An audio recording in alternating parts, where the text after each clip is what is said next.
Okay, Bismillahirrahmanirrahim. Today we will do the conjunctions. Okay, so let's start the conjunctions. What is the meaning of conjunction? First of all, I will let you know a conjunction is a word or a group of words that can join other words.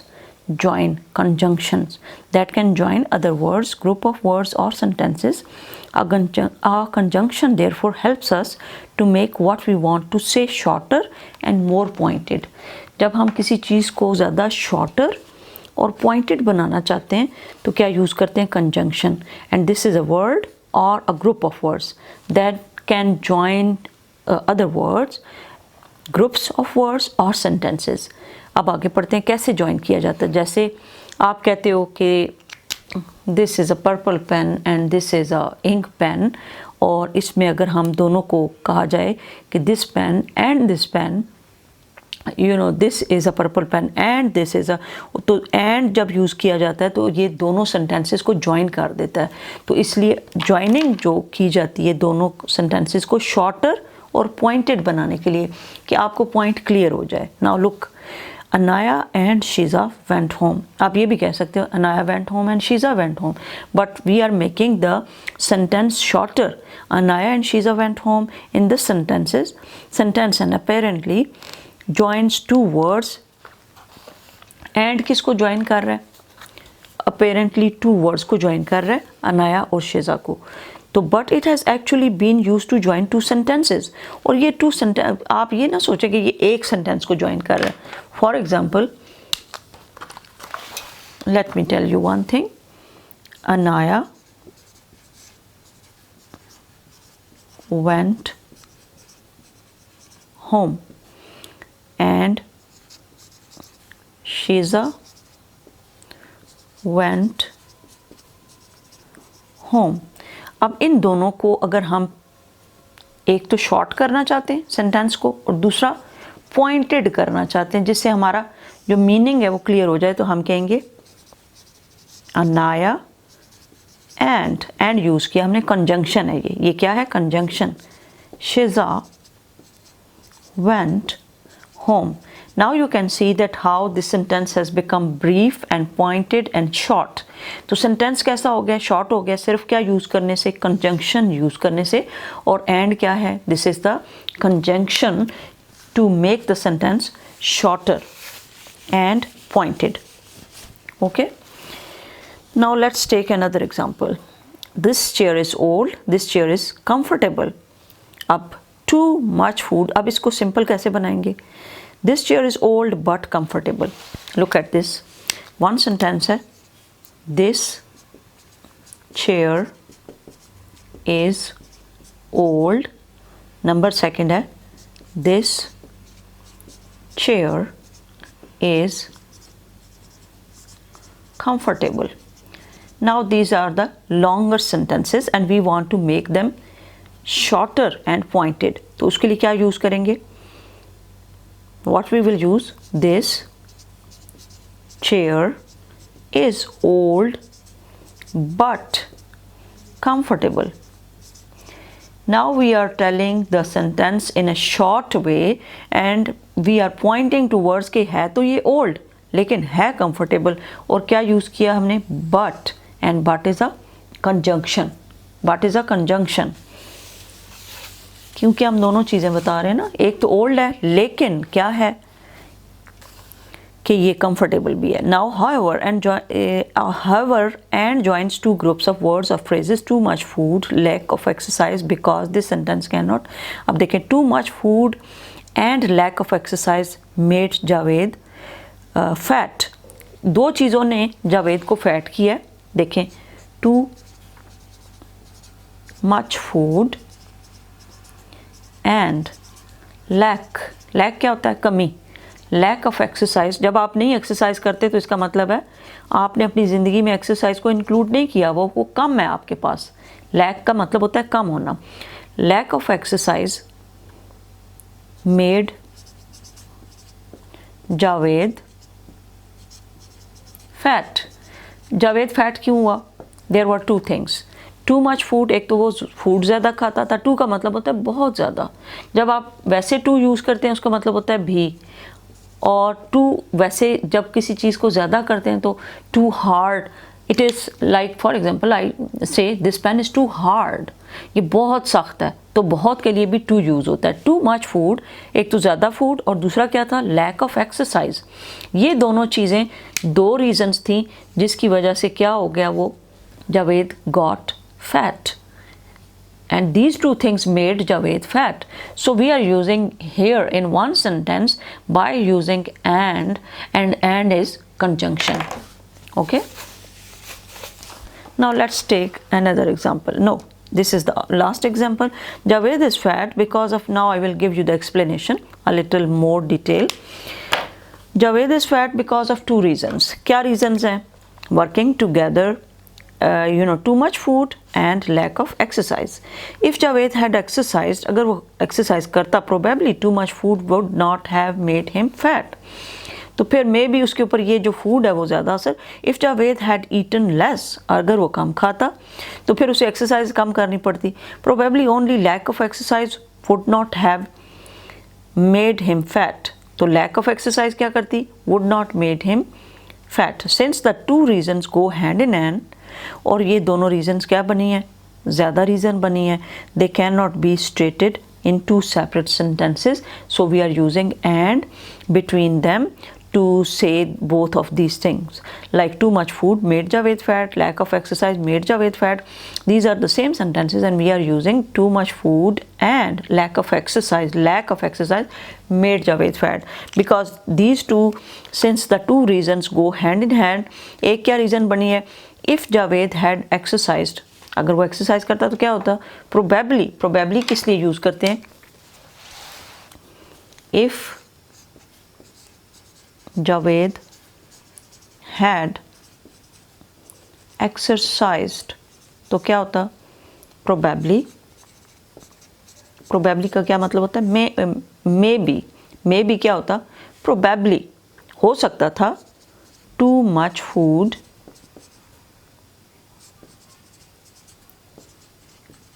would not have made him fat. Too much food would not have made him fat. अगर ये होता, if Javed had exercised, probably too much food would not have made him fat. क्या ना करती, too much food उसको fat ना करती। या फिर क्या होता, if Javed had eaten less, अगर उसने एक्सरसाइज नहीं की, eaten less की है, probably only lack of exercise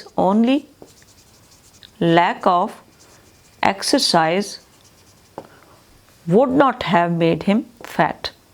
तो ये दोनों reasons क्या बनी है, these two reasons had made the Javed fat. Now some conjunctions are made up of more than one word. कुछ conjunctions जो है वो more than one word हैं, and or but say be, no, it's not writing, so I should take another pen. And but के अलावा कौन सी conjunction है, look at this. Sidra was not only intelligent but also hard working. Now look, not only and but also, जब आप दो चीज़ें बता रहे हैं तो इसमें क्या यूज़ किया, Sidra was not only intelligent but also hard working. लेकिन वो क्या है, सिद्रा वॉज नॉट ओनली एक हो गया, बट ऑल्सो हार्ड वर्किंग, दो चीज़ें अब हम बता रहे हैं, Sidra is very intelligent and Sidra is very hard working. तो फिर हम कहते हैं ना सिर्फ सिद्रा इंटेलिजेंट है बल्कि वो हार्ड वर्किंग भी है। तो बी और के लिए but also, Sidra was not only intelligent, ना सिर्फ सिद्रा इंटेलिजेंट थी बल्कि वो हार्ड वर्किंग भी थी, तो उसके लिए क्या यूज़ करेंगे, Sidra was not only intelligent but also hard working. Okay, so this is used for conjunction एक से ज़्यादा वर्ड का भी हो सकता है, जैसे हमने कहा but only and but, not only and but also. Now let's take another example. Not only was Akhtar careless but he was also lazy. तो इसमें अब क्या यूज़ किया हमने? नॉट ओनली बट ऑल्सो दरमियान में आ गया. Not only was Akhtar careless but also, but he was also lazy. इधर बट ऑल्सो भी आ सकता है और बट के साथ इधर ऑल्सो दरमियान में भी लिख सकते हैं. Not only was Akhtar careless but he was also lazy.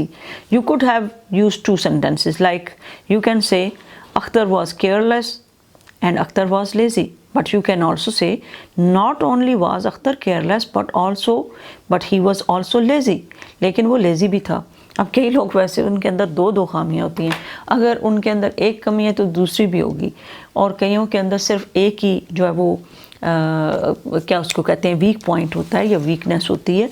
तो नॉट ओनली इज़ यूज, ना सिर्फ वो क्या है, not only was Akhtar, A capital होगा, HTAR अख्तर, केयरलेस, ना सिर्फ केयरलेस था but he was also lazy.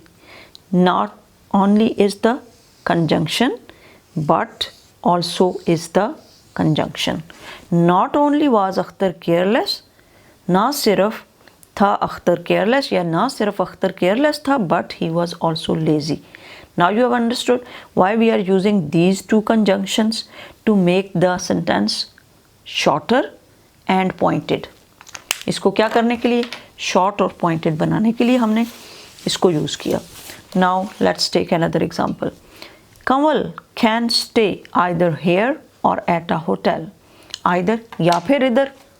Now either is also a different thing or different conjunction.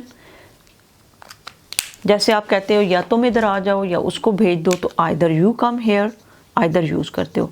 Either you or him can come. अब हम जब चॉइस दे रहे होते हैं एक और दूसरे के दरमियान में, या फिर तुम, तो उसके लिए क्या यूज़ करते हैं, either. What we will use, either. Now look, neither Shan, अब either भी हमने यूज़ किया. नेक्स्ट है neither, और इसको neither भी पढ़ सकते हैं, लेकिन neither is the more appropriate word. Neither Shan nor his brother was at home. आप फॉर एग्ज़ाम्पल किसी के घर में गए हो और आप शान को देखने के लिए गए हो, शान आपका फ्रेंड है, तो आप कहते हो कि ना ही शान घर पे था ना ही उसका ब्रदर घर पे था, कोई भी नहीं था. तो आपने क्या कहना है, neither Sean nor his brother was at home. Now these two are also conjunction. neither जिसमें आप कहते हो कि नहीं थे, neither nor दोनों का मतलब है नहीं, ये भी नहीं था ये भी नहीं था, दोनों को आप कह रहे हो neither this neither that. Neither Sean nor his brother was at home. Why we are using was? Because these two are singular and we are taking them as singular. The wise king treated everybody alike. जो बड़ा होशियार king था, intelligent था, उसने कैसे treat किया everybody को, एक जैसा. अलाइक का क्या मतलब होता है, एक जैसा. जैसे हम कहते हैं तुम और वो बिल्कुल एक जैसी हो, you and him are alike. Why we say this, alike का क्या मतलब है यहाँ पे, अलाइक का मतलब है when you say two things are like one and other. Two things are like one and other. जब दोनों चीज़ें मैचिंग है तो फिर हम कहते हैं अलाइक. ओके, देन है इसमें as well as the poor. अब as well as is also a conjunction. As well as is a conjunction. The wise king treated everybody alike, the rich as well as the poor. The rich as well as the poor. Hardly had I reached home before I received the news of the accident. कि मैं बड़ी मुश्किल से घर पहुंचा. Hardly had I reached home, मुश्किल से पहुंच सका. Before I received the news of the accident. I had hardly reached home, मतलब क्या इसका? I had hardly reached home, मैं बमुश्किल घर पहुंचा। तो उसके लिए आपने क्या पहले यूज़ किया? Hardly had I reached home before I receive the accident, before I receive the news of the accident. तो दोनों तरीके से आप इसको कह सकते हैं। मतलब बेसिकली क्या है उसका? I had hardly reached home before I, क्या हुआ था? Before I received the news of the accident, या फिर before I receive the news of the accident, और उससे पहले क्या यूज़ करना है? Hardly had I reached home. Hardly had I reached home, मतलब क्या इसका? I had hardly reached home, यानी मैं मुश्किल से, हार्डली का मतलब होता है पहुंच सका था, कि जब उससे पहले जब मैंने एक्सीडेंट की न्यूज़ सुन ली। Before I received the news of the accident.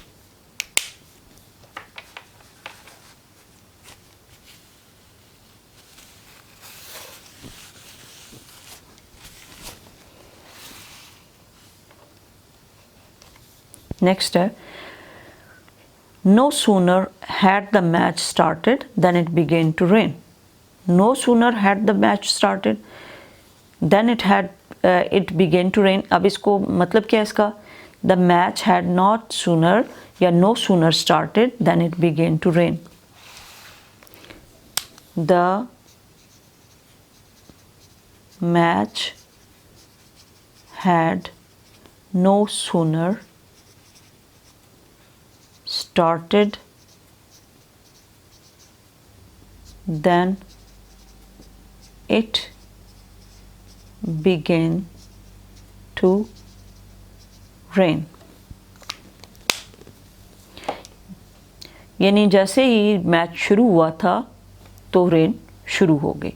तो मतलब क्या हुआ? The match had no sooner started then it began to rain, कि फ़ौरन ही रेन शुरू हो गई। तो उसके लिए नो सूनर, और कौन सा कंजंक्शन हमने यूज़ किया? नो सूनर, और नेक्स्ट है then it began to rain, यानी the match had no sooner started then it began to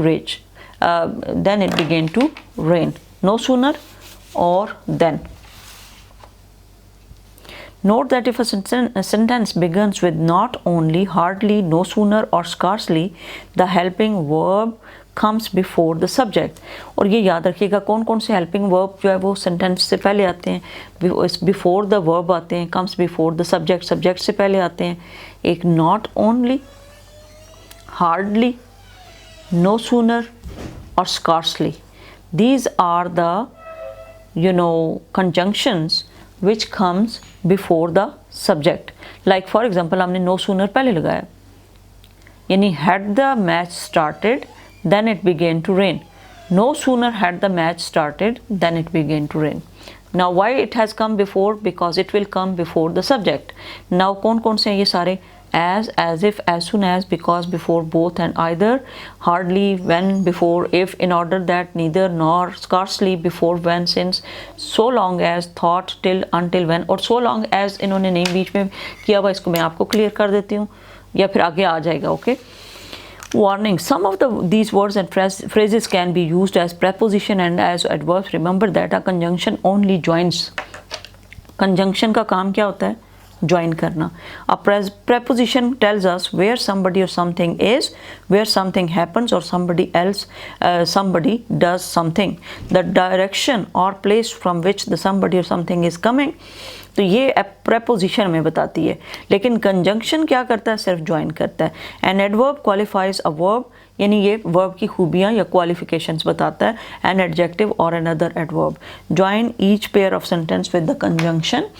और Anam was crying, she had lost her pen। तो इसके अंदर दरमियान में क्या आएगा? Anam was crying because she had lost her pen। तो यहाँ पे क्या आएगा? because यहाँ पे आ जाएगा। यानी एक मैं आपको करके यहाँ पे क्लियर बता देती हूँ। अनम was crying because, अब कोई फुल स्टॉप नहीं क्योंकि हम इसको कंजंक्शन लगा रहे हैं. बिकॉज शी स्मॉल हो जाएगा, H, she had lost her pen. यानी सेंटेंस जब बनाएंगे तो एस को स्मॉल करेंगे क्योंकि ये एक सेंटेंस है जो यहाँ से शुरू हुआ है एंड यहाँ पे हुआ है, फुल स्टॉप यहाँ पे लग जाएगा. और बिकॉज क्या है, ये कंजंक्शन है जो दरमियान में हमने लगा दी है. इसको कॉन्ट्रैक्ट करने के लिए हमारा सेंटेंस जो है वो शॉर्ट और ब्रीफ हो जाएगा. Now I will raise this all. Now this room is small but it is very bright and airy. But it is very bright and airy. तो इट बेशक ना लगाएं तो क्या लग जाएगा, बट. ये दोनों हट जाएंगे, इस सिर्फ लग जाएगा. But is very bright and airy. जैसे आप देखें, this room is small but very bright and airy. लेकिन क्या है, वेरी ब्राइट एंड एरी, और फुल स्टॉप लग जाएगा लास्ट में. नेक्स्ट आ जाए, हनी वॉज एंग्री दो she kept quite. Honey was angry दो शी केप्ट क्वाइट, तो कहाँ पे आएगा, दो Honey was angry she kept quite. दो किधर लग जाएगा, बिल्कुल स्टार्ट में. THOUGH, दो हनी वॉज एंग्री, और क्या आ जाएगा, शी केप्ट क्वाइट. यहाँ पे सिर्फ एक कॉमा डाल के और यहाँ पे फुल स्टॉप डाल. दो Honey was angry she kept quiet. Next है, Naveed is young he is foolish. अब इसमें दो चीज़ें यूज़ करनी है. अब इसमें क्या आएगा, Naveed is not only young but also foolish. Naveed is not only, यहाँ पे आएगा नॉट ओनली यंग, बट फिर इधर आ जाएगा, और बट के बाद ही आएगा या नहीं आएगा, but also foolish. And he को आप क्या कर देंगे, ख़त्म कर देंगे. Naveed is not only young but is foolish. Naveed is not only young but is foolish. Next है, the sun rose the clouds disappeared. अब इसमें तो आसान है, the sun rose when the clouds disappeared. या फिर क्या कर सकते हैं, when the sun rose the clouds disappeared. When में WHEN, व्हेन, टी स्मॉल हो जाएगा, द सन रोज, और यहाँ पे क्या आ जाएगा, when the sun rose comma the clouds disappeared, और टी स्मॉल हो जाएगा. Like for example, when the sun rose, comma, the clouds disappeared. Okay, this is the whole full sentence. Next, please drink your tea. It is getting cold. It is very easy. For it is getting old. यहाँ पे क्या लग जाएगा, for. Please drink tea. Please drink tea. या please drink your T for it is getting cold, कि ये ठंडी हो रही है. फॉर यहाँ पे किस लिए यूज़ हो रहा है, फॉर यहाँ पे रीज़न के लिए, कि आपको पता है कि ये ठंडी हो रही है तो इसको जल्दी जल्दी पियो. For it is getting old. You must finish this work then you can go home. अच्छा, अब इसमें बिफोर कहाँ पे लगेगा, you must finish this work, आप कुछ फिनिश करना चाहिए, then you can go home, तब तुम जा सकते हो. तो फिर क्या यूज़ करेंगे, what we will use, you must finish this work before you can go home. You must finish this work before you can go home. फिर बोलें, you must finish this work before you can go home, और then नहीं आएगा. You must finish this work before you can go home. Okay, वो भी ठीक है कि तब आप घर पे जा सकते हो, लेकिन बिफोर मोर क्लियर हो जाएगा कि उससे पहले आपको ये ख़त्म करना पड़ेगा, तब तुमने घर जाना है। तो क्या कहेंगे, you must finish this work before you can go home. Saad is good footballer, his brother is a good footballer also. फिर क्या कहेंगे, Saad is a good Saad as well as his brother is a good footballer. Saad as well as his brother is a good footballer। अब हमने ये conjunction use किया as well as, क्योंकि दोनों ही अच्छे फुटबॉलर हैं। यहाँ पे फुल स्टॉप आ जाएगा, साथ as well as his brother is a good footballer.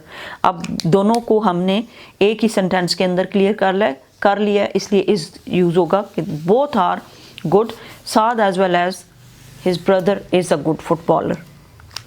Now next sentence, June had just left the house. June is the name of a person. She remembered that she had left the keys on the table. Hardly। अब एक बंदा है जो घर से निकल गया, बाद में उसे याद आता पता नहीं मैंने रख दी है, कीज़ कहाँ पे रखी हैं, और मुश्किल से उसको याद है कि कहाँ पे रखी हैं। तो यहाँ पे when, before या hardly क्या यूज़ करेंगे। June had just left the house, अभी वो घर से निकली है। She remembered that she had left the keys on the table। तो क्या होगा, June had already left the house before she remembered। यहाँ पे क्या आएगा, before June had just left the house before, फिर बोलें June had already left the house before she remembered that she had left the keys on the table। या फिर क्या कह सकते हैं, hardly had June left the house, hardly had June left the house। देखें, hardly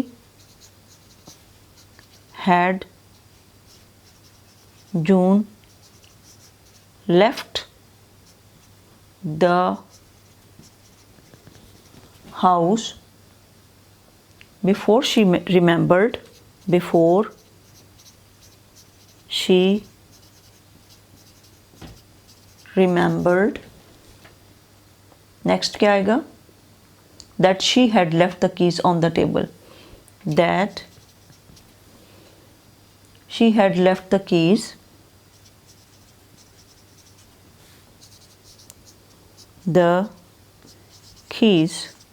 on the table। Hardly has June left the house, यानी अभी वो घर से निकली थी कि उसे she remembered, यानी निकलने वाली थी। Hardly had June left the house, फिर बोले hardly had June left the house कि उसे पता चला फ़ौरन, before she remembered that she had left the keys on the table। मतलब अभी वो निकलने ही वाली थी कि उसको पता चल गया, और वो कीज़ उसकी जो है किसके ऊपर रह गई हैं, टेबल के ऊपर। June had just left the house, she remembered that she had left the keys on the table। तो जैसे ही वो निकली तो उसको क्या पता चला कि टेबल के ऊपर। तो hardly had June left the house before she remembered that she had left the keys on the table। तो hardly क्या है, this is also a conjunction which is used to make the sentences more brief and more pointed। Think carefully then make up your mind। Think carefully then की जगह पे क्या आ जाएगा, before make up your mind, या फिर think carefully then make up your mind। make up your mind कब कहते हैं कि अपने माइंड को बनाने से पहले अच्छे तरीके से सोचो। जब आपको डिसीजन करने लगो तो क्या करो, think carefully। और किस वक्त आपको think carefully करना चाहिए, before you make up your mind। इससे पहले कि आप, यहाँ पे क्या आएगा, before then हट जाएगा, you make up your mind, you make up your mind। इससे पहले कि आप अपना माइंड बनाओ, think carefully।